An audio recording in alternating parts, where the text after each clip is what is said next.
Bienvenidos al segundo episodio de Mi App Azul, el podcast. En este episodio nos encontramos con la doctora Jennifer Suárez. ¿Cómo está, Jennifer? Estoy muy bien, Alexis, ¿y tú cómo estás? Con mucho calor, llegó el verano a la ciudad y hoy hablaremos de ansiedad.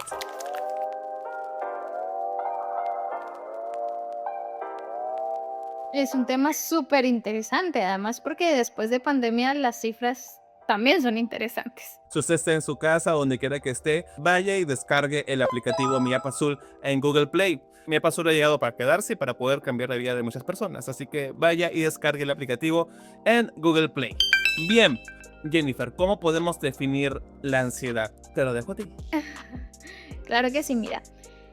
La ansiedad es una reacción psicofisiológica y aquí debo aclarar un poco que siempre que hablamos de ansiedad pensamos en que es algo negativo y realmente no.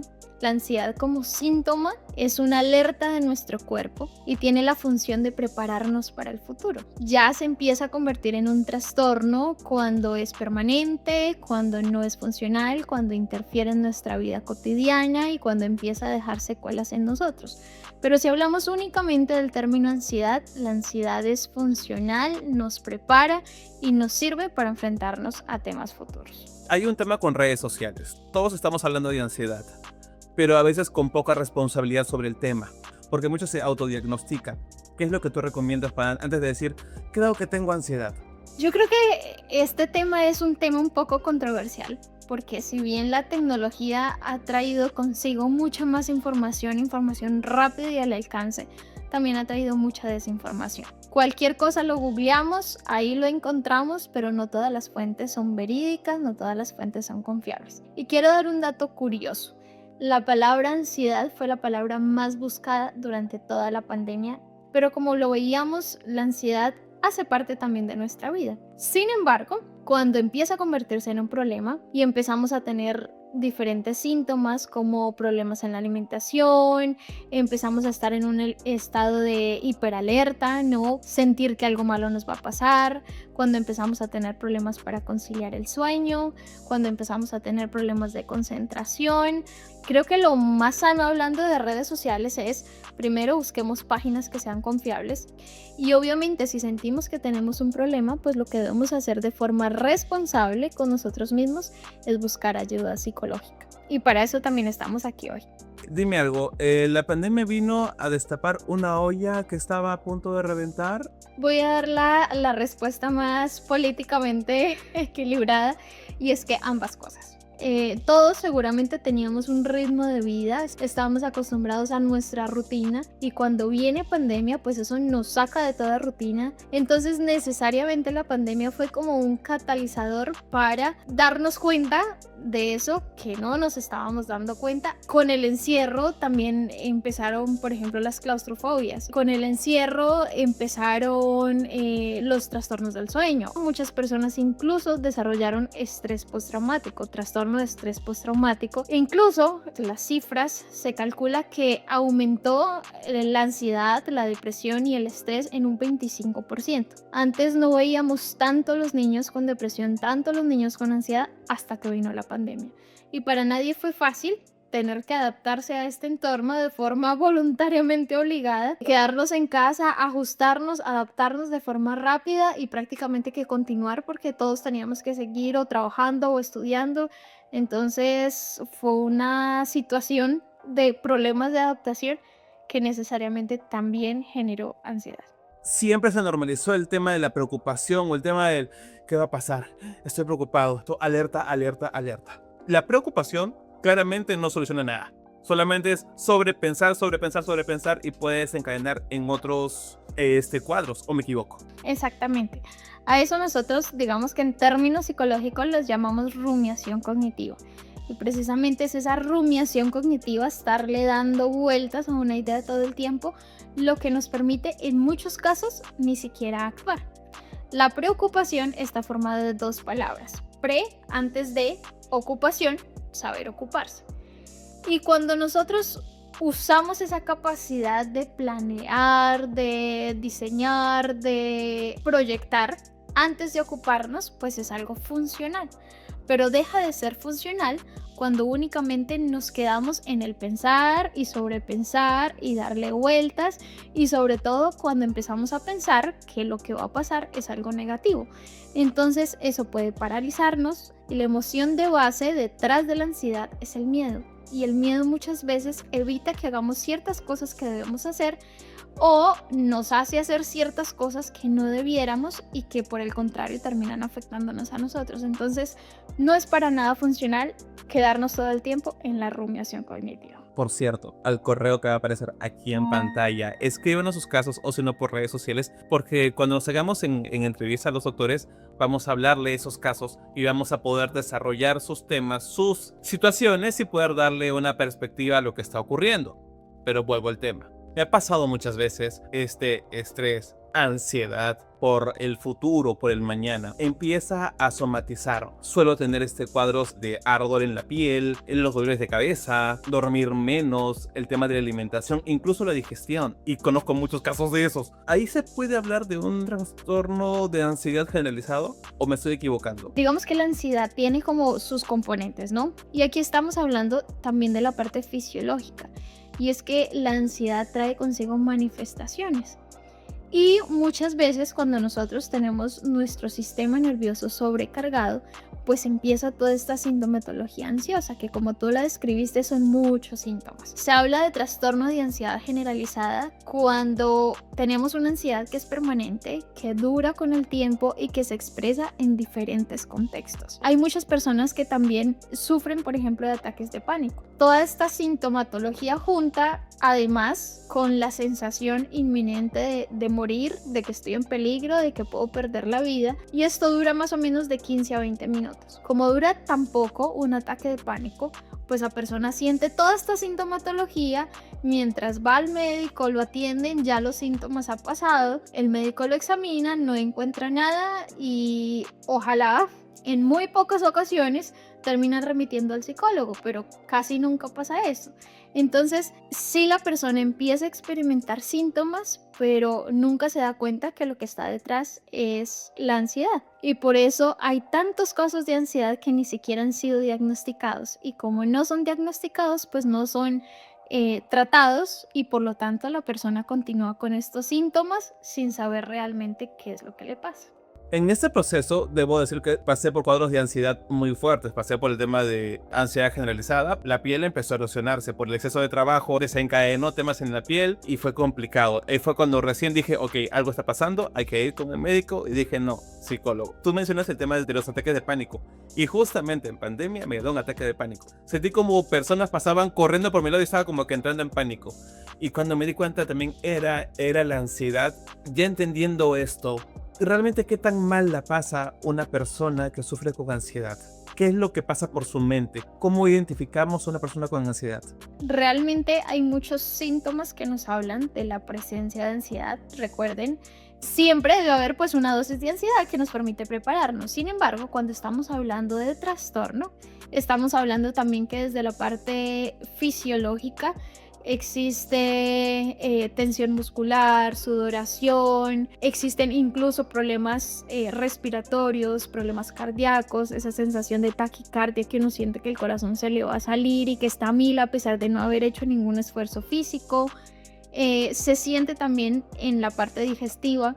A veces tenemos problemas estomacales que, como lo estábamos hablando, el médico nunca encuentra qué pasa, pero detrás de eso se está escondiendo una ansiedad. Sí, un trastorno de ansiedad también se ve en la rutina diaria por cambios de alimentación. Por las noches solemos decir, tengo hambre, pero es la excusa para poder decir, estoy ansioso y necesito masticar algo para saciar esta sensación que tengo. ¿Funciona de esta manera?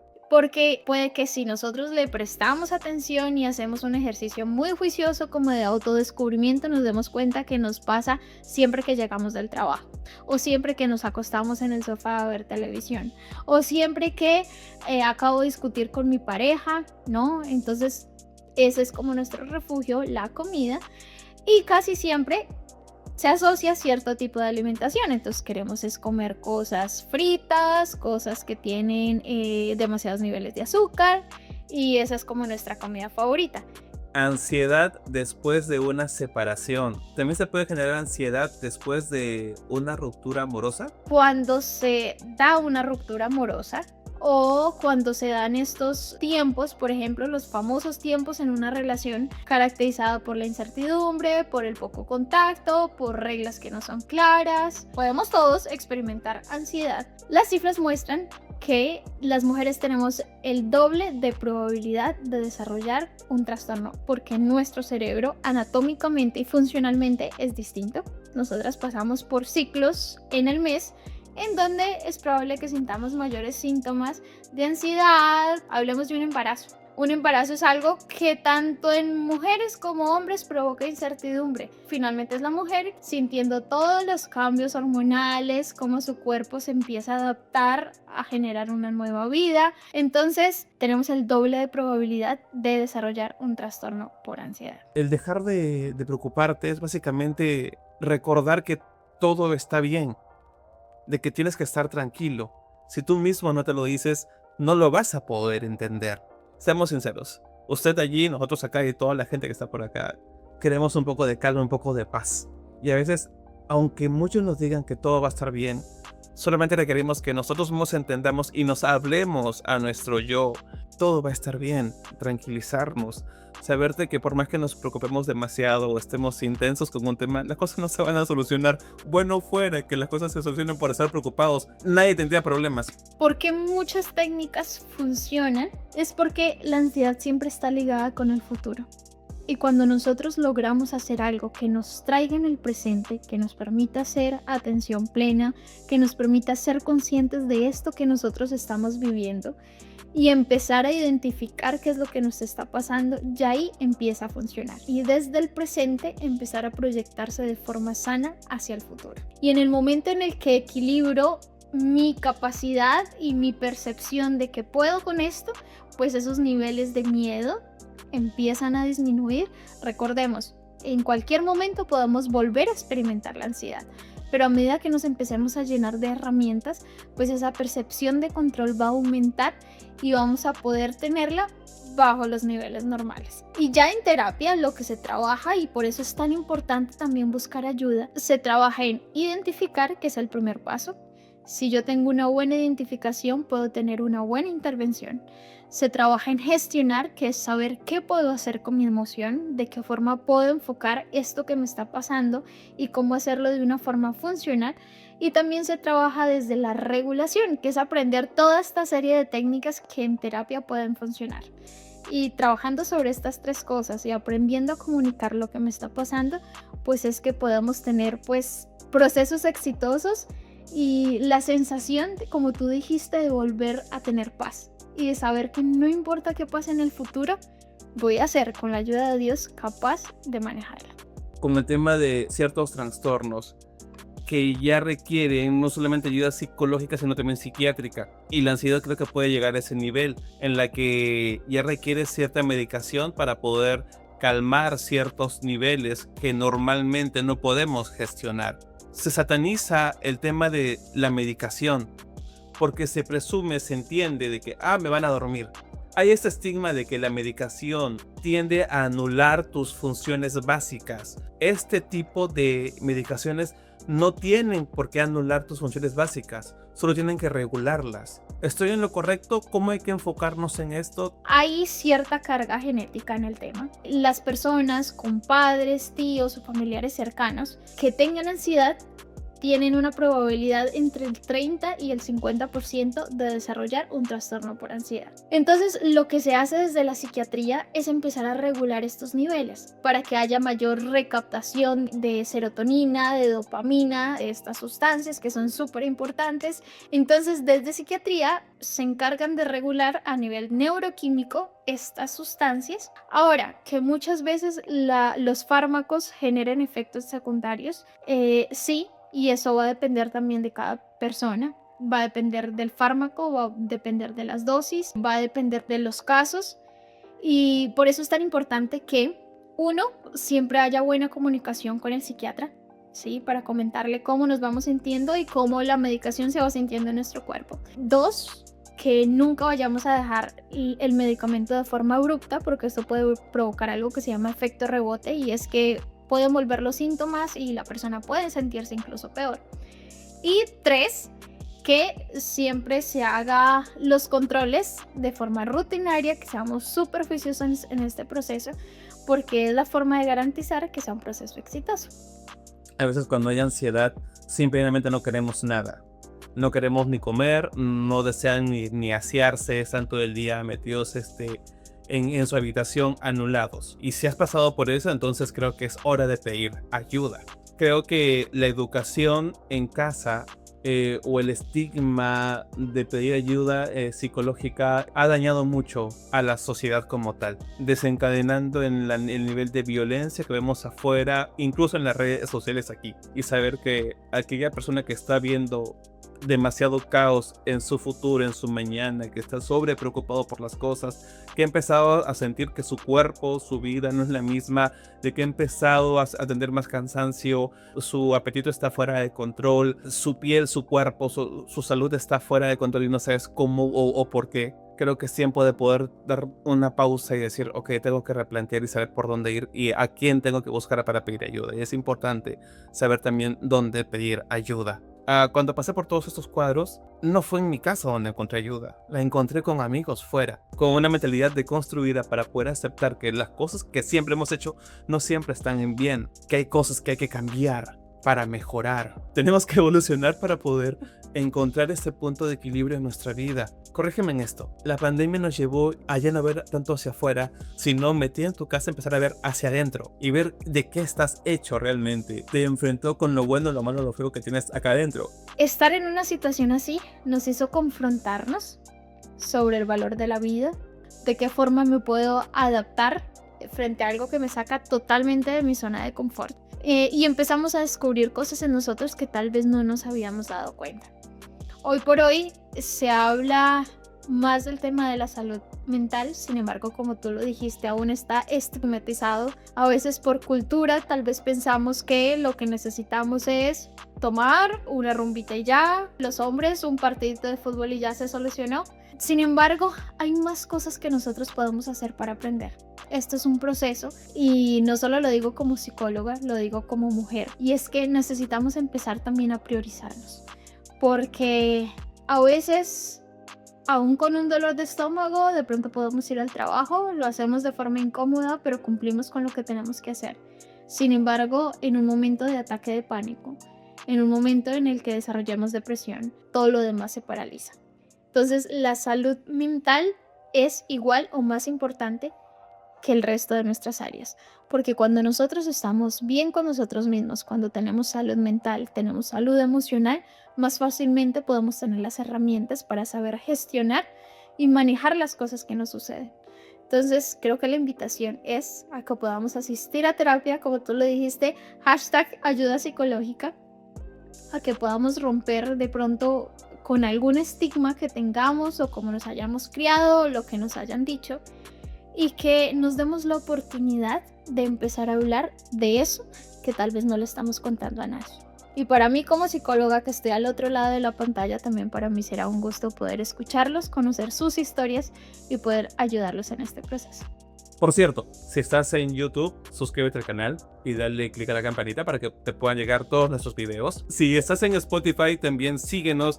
Si estás en Facebook o TikTok, también síguenos para que tengas mucha más información y para que puedas escribirnos y podamos leerte. Es importante poder leerlos y poder conocer sus casos. ¿Qué expectativas tienes con respecto a MEP Azul? Creo que este aplicativo va a ser maravilloso para que podamos promover también más la salud mental. Somos seres humanos y por ser seres humanos sentimos. Y por tener sentimientos necesitamos aprender sobre ellos.